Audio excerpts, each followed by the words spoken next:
วัสดีค่ะใครๆก็เข้าครัววันนี้นะคะนายมีเมนูยำแซ่บๆมาฝากอีกแล้วค่ะจะทานเล่นๆก็ได้นะคะทานเป็นกับแก้มหรือทานกับข้าวต้มก็อร่อยแน่นอนค่ะเดี๋ยวเราไปดูส่วนผสมและวิธีการทำกันก่อนเลยค่ะว่ามีอะไรบ้าง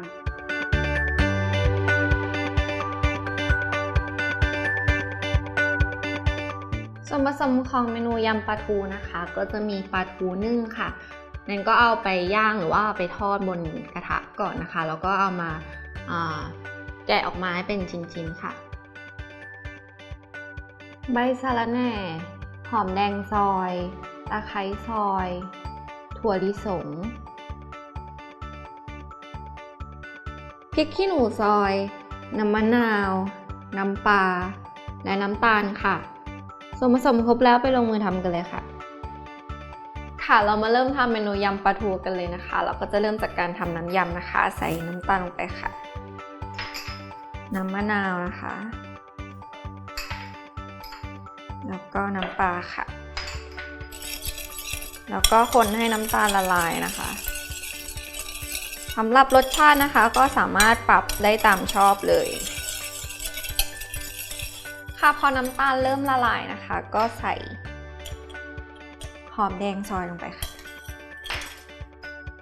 ตะไคร้ซอยค่ะแล้วก็พริกขี้หนูซอยนะคะก็คลุกเคล้าให้เข้ากันค่ะ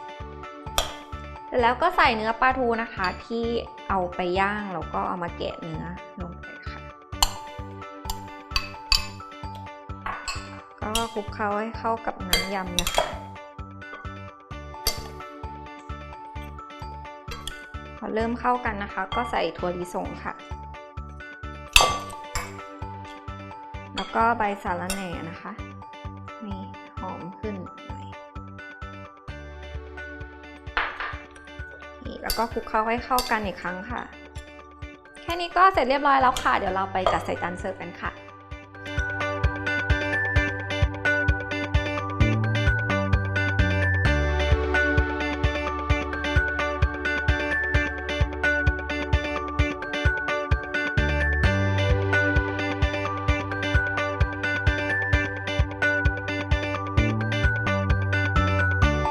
ส่วนผสมของเมนูยำไข่เยี่ยวม้านะคะก็จะมีไข่เยี่ยวม้าขึ้นช่ายหั่นท่อนหอมแดงซอยกุ้งแห้งถั่วลิสงพริกขี้หนูซอยน้ำปลาน้ำมะนาวและน้ำตาลทรายค่ะส่วนผสมครบแล้วไปลงมือทำกันเลยค่ะเรามาเริ่มทำเมนูยำไข่เยี่ยวม้ากันเลยค่ะก็จะเริ่มจากการทำน้ำยำนะคะใส่น้ำตาลลงไปค่ะน้ำมะนาวนะคะ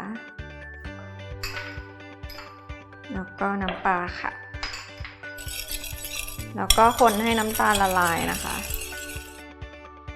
พอน้ำตาลเริ่มละลายนะคะก็ใส่หอมแดงซอยลงไปค่ะพริกขี้หนูซอยนะคะใครชอบเผ็ดๆก็อาจจะใส่พริกเพิ่มได้ค่ะกุ้งแห้งนะคะ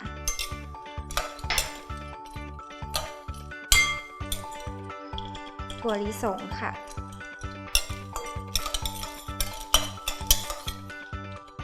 ตามด้วยขึ้นช่ายหั่นท่อนนะคะคลุกเคล้าให้เข้ากันเลยทำน้ำยำเสร็จแล้วเดี๋ยวเราจะเอาไปราดบนไข่เยี่ยวม้ากันค่ะ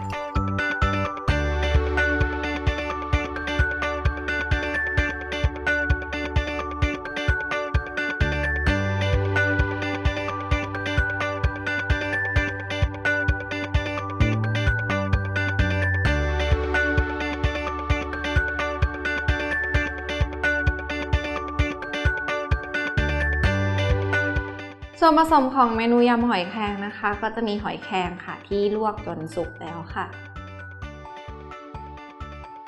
ใบสะระแหน่ตะไคร้ซอยหอมแดงซอยและพริกขี้หนูซอยค่ะน้ำพริกเผาน้ำมะนาวน้ำปลาและน้ำตาลทรายค่ะส่วนผสมครบแล้วไปลงมือทำกันเลยค่ะ ค่ะเรามาเริ่มทำเมนูยำหอยแครงกันเลยนะคะเราจะเริ่มจากการทำน้ำยำนะคะใส่น้ำตาลลงไปค่ะน้ำมะนาวนะคะแล้วก็น้ำปลาค่ะแล้วก็คนให้น้ำตาลละลายนะคะสำหรับรสชาตินะคะก็สามารถปรับได้ตามชอบเลยค่ะพอน้ำตาลละลายนะคะก็ใส่เป็นน้ำพริกเผาลงไปค่ะ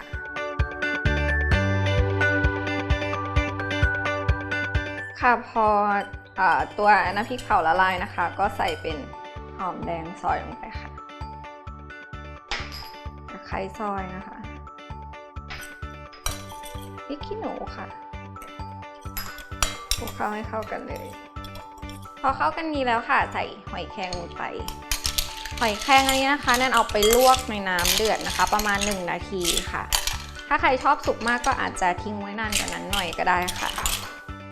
ใครจะแกะเอาแต่เนื้ออย่างเดียวก็ได้หรือว่าจะเหลือเปลือกไว้ด้านหนึ่งแบบนี้ก็ได้ค่ะ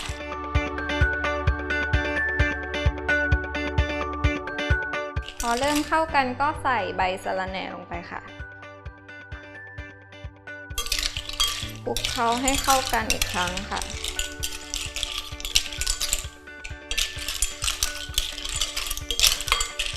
พอเข้ากันนี้แล้วจัดใส่จานเสิร์ฟได้เลยค่ะ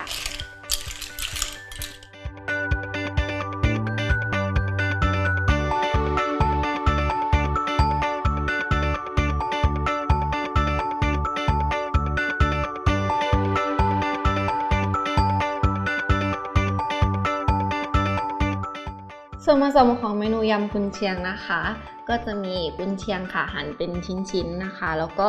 เอาไปคั่วในน้ำมันค่ะหอมใหญ่มะเขือเทศแตงกวาขึ้นช่ายหั่นท่อนพริกขี้หนูซอยน้ำปลาน้ำมะนาวและน้ำตาลทรายค่ะส่วนผสมครบแล้วไปลงมือทำกันเลยค่ะค่ะเรามาเริ่มทำเมนูยำกุนเชียงกันเลยนะคะเราจะเริ่มจากทำน้ำยำกันก่อนค่ะใส่น้ำปลานะคะน้ำมะนาวค่ะและน้ำตาลทรายนะคะแล้วก็คนให้น้ำตาลทรายละลายเลยค่ะสำหรับรสชาตินะคะก็ปรับเปลี่ยนได้ตามชอบเลย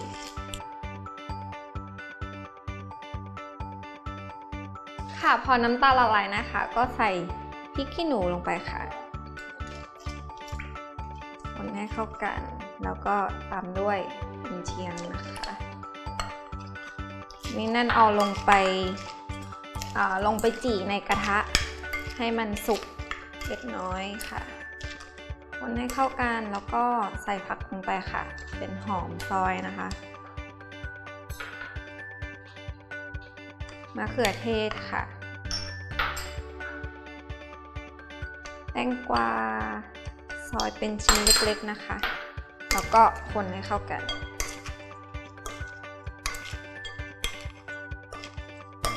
สุดท้ายค่ะเป็นขึ้นช่ายหั่นท่อนนะคะลงไปคลุกเคล้าให้เข้ากันอีกครั้งค่ะพอเข้ากันนี้แล้วก็เป็นอันเสร็จเรียบร้อยค่ะไปตักใส่จานเสิร์ฟกันเลยค่ะ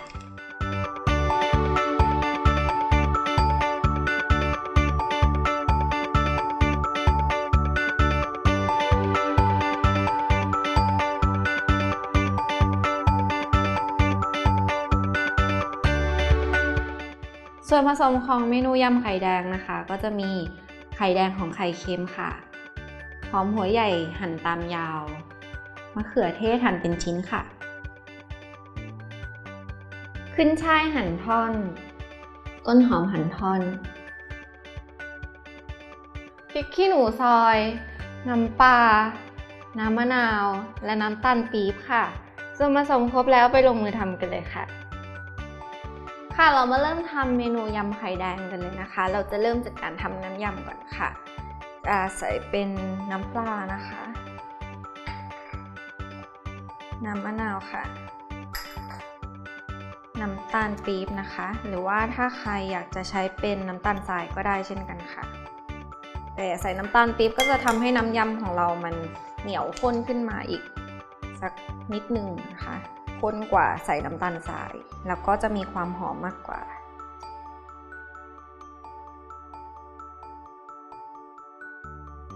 ค่ะพอน้ำตาลละลายแล้วนะคะก็จะใส่เป็นพริกขี้หนูลงไปค่ะ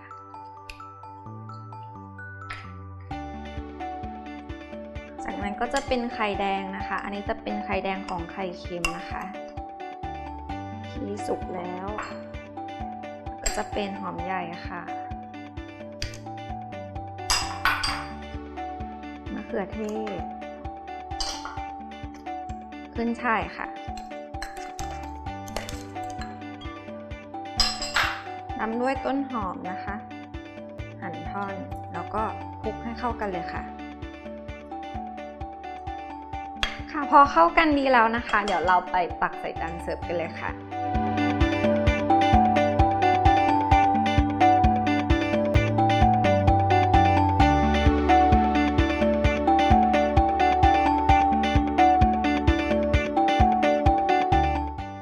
เสร็จเรียบร้อยแล้วนะคะสำหรับเมนูยำค่ะสำหรับสูตรและวิธีการทำนะคะสามารถติดตามชมได้ทาง foodtravel.tv ค่ะสำหรับวันนี้นันไปก่อนสวัสดีค่ะ